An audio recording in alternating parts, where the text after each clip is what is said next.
The divisive battle over voter identification is now focused on a courthouse in Philadelphia. State Supreme Court justices there must decide whether to enforce a law requiring voters to carry photo ID in order to have their say at the ballot box. Critics, and there are many, consider it nothing more than an attempt by mainly Republicans to block one of the basic principles of democracy. Pennsylvania is just one of many states where this fight is brewing, only weeks before the election. With me now, NBC News correspondent Ron Allen, who has been covering this story in depth for some time now. For those who do not know the backstory, give it to us in a nutshell. Pennsylvania has a new law. You have to have one of a handful of types of voter ID to vote, a driver's license, a passport. There are estimates that could cause problems for up to 800,000 voters who don't have a picture ID. And the Democrats claim it's an attempt to give the state to Mitt Romney, and the Republicans say it's all about protecting the integrity of the ballot. Let's start there. The integrity at the ballot box. Right. This is the thing everybody brings up because there's no evidence of fraud in Pennsylvania or any other state, especially people showing up to vote as somebody else, impersonation at the ballot. Yeah. But the supporters of these laws say that's really not the issue. They claim that there's widespread fraud in registration, and this will clean up the rolls, they say. But all this is laced with heavy politics and heavy symbolism, because you have civil rights activists claiming that this harkens back to poll taxes, literacy tests that were designed to keep minorities and others from voting in the bad old days. And they say this is yet another example of that. And when you look around the country, it's not just voter ID laws. There have been efforts to curtail early voting. There are attempts to change the rules for voter registration. And when you put it all together, many Democrats say it's an attempt to basically change the rules of the game to give Republicans an advantage, particularly in swing states like Pennsylvania, Ohio, Florida, and elsewhere. We're talking about Pennsylvania here. There are 31 states that have voter ID laws on the books now. They were struck down in Texas in part. They were struck down in Wisconsin in part. How does this Pennsylvania law compare to those? It's very strict because you have to have a photo ID. Those other 31 states, and many of them, you can use a utility bill as ID. You can use a birth certificate as ID. Yeah. Pennsylvania and a handful of other states, you need a picture ID. What's more, in Pennsylvania, if you don't have the picture ID, you'll get a provisional ballot.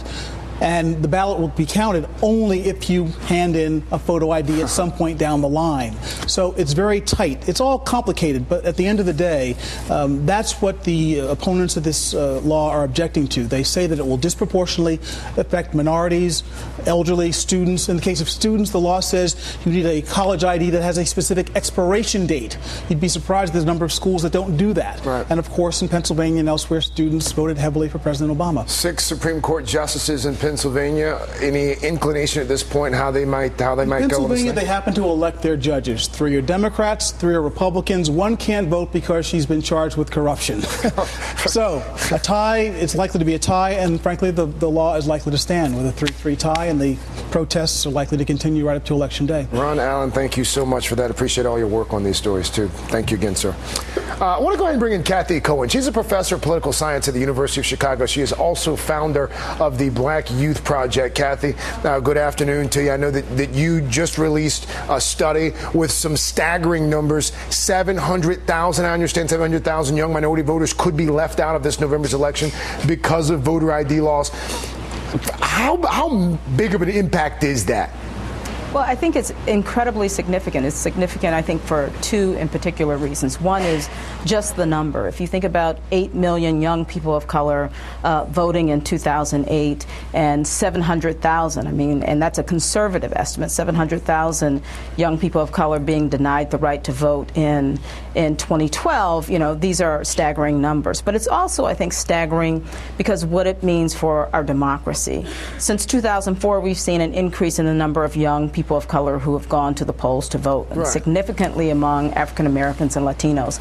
And now in 2012, we see people really restricting the franchise like we've seen in the past, and it's very disheartening. And I've said this before, whatever your politics, you would think that most folks who care about this country would want to get as many people to the polls as possible, whatever your politics.